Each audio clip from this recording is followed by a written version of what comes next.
Hey there, this is Mail Editor.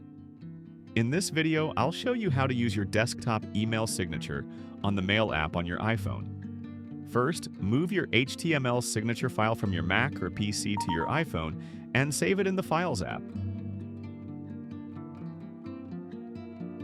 Then, open Safari or Chrome and go to maileditor.net/signaturecopier. The link's in the description, or you can find it in the footer at maileditor.net. Tap Browse File, pick your signature file from the Files app, scroll down and tap Copy Signature. Now open your iPhone's Mail settings, go to Signature and paste it there just like I'm showing in the video.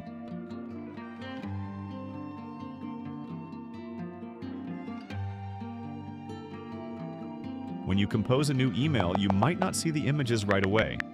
That's normal. They'll show up perfectly once you send the mail. And that's it. Let us know in the comments what else you'd like to learn about emails and Wasn't. We're always happy to help. maileditor.net